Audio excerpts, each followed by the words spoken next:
Hello, നിങ്ങൾക്കെല്ലാവർക്കും Shiny Xavier YouTube പേജിലേക്ക് ഒത്തിരി സ്നേഹത്തോടെ വീണ്ടും സ്വാഗതം. ഇന്ന് ഞാൻ ഈവനിങ് സ്നാക്കായിട്ടൊക്കെ എടുക്കാവുന്ന എല്ലാവർക്കും ഇഷ്ടമുള്ള നല്ലൊരു റെസിപ്പിയാണ് കാണിക്കുന്നത്.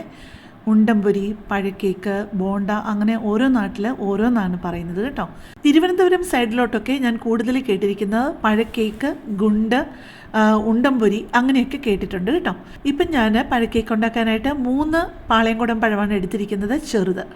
പിന്നെ 125 ഗ്രാം ശർക്കരയിലോട്ട് 3 ടേബിൾ സ്പൂൺ വെള്ളം ഒഴിച്ചിട്ടാണ് ഞാനിത് അലിപ്പിക്കാനായിട്ട് വെച്ചിരിക്കുന്നത്. ഇതൊന്ന് ഉരുക്കിയെടുത്തിട്ട് അതിൻ്റെ ചൂട് മാറുമ്പോൾ ഒന്ന് അരിച്ച് വെക്കണേ.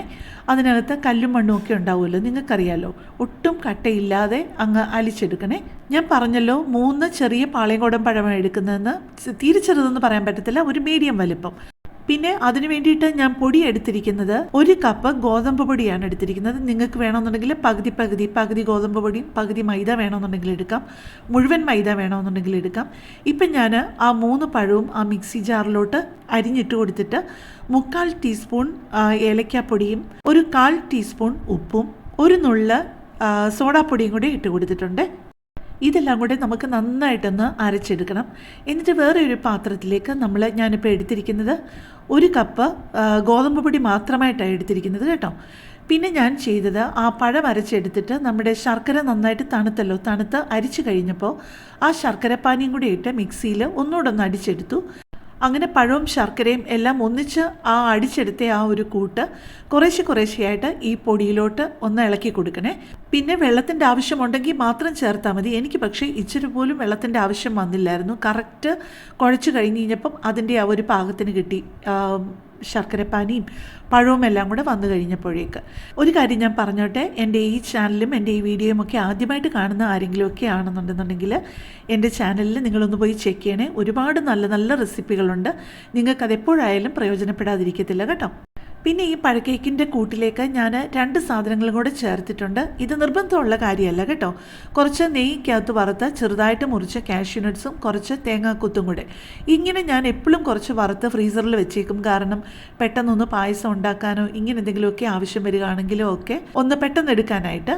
അപ്പോൾ അതിൽ ഒരു 1/4 കപ്പിൻ്റെ പകുതിയേ ഉള്ളൂ, ഒരു 2-3 ടേബിൾ സ്പൂൺ എന്ന് വേണമെങ്കിൽ പറയാം. അങ്ങനെ അത് ഒരു നിർബന്ധമുള്ള കാര്യമല്ല, പക്ഷേ അത് ഇടയ്ക്കൊന്ന് കടിക്കാൻ കിട്ടുമ്പോഴേക്ക് നല്ലൊരു ടേസ്റ്റാണേ. ഇതെല്ലാം കൂടെ ചേർത്ത് നന്നായിട്ട് മിക്സ് ചെയ്ത് കഴിഞ്ഞിട്ട് നമ്മളൊരു 10-20 മിനിറ്റ് ഇതൊന്ന് റെസ്റ്റ് ചെയ്യാൻ വെക്കണേ. അത് കഴിഞ്ഞിട്ട് ഒരു പാത്രത്തിലേക്ക് നിങ്ങൾക്കറിയാലോ എണ്ണ ഒഴിച്ച് കൊടുത്തിട്ട് നല്ലോണം ഒന്ന് ചൂടായി കഴിയുമ്പോഴേക്ക് ലോ ഫ്ലെയിമിൽ വേണം, അല്ലെങ്കിൽ ലോ മീഡിയം ഫ്ലെയിമിൽ വേണം ഇത് നമുക്ക് വറുത്തെടുക്കാനായിട്ട്.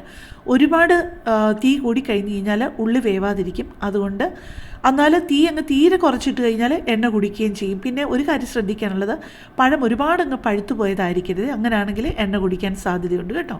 ശരിക്കും ഇതിനകത്ത് ഏറ്റവും ശ്രദ്ധിക്കാനുള്ളത് ആ എണ്ണയുടെ ചൂട് മാത്രമാണ് കേട്ടോ. മറ്റേതെല്ലാം വളരെ പെട്ടെന്നാണ് ഉണ്ടാക്കിയെടുക്കാനായിട്ട്. എന്നാൽ വളരെ സ്വാദുള്ള ഒരു സ്നാക്കുമാണ്. പഴക്കേക്ക് ഓരോ നാട്ടിൽ ഓരോന്ന് പറയുന്നത് പോലെ തന്നെ ഉണ്ടാക്കുന്നതിലും വളരെ ചെറിയ വ്യത്യാസങ്ങളേ ഉള്ളൂ കേട്ടോ.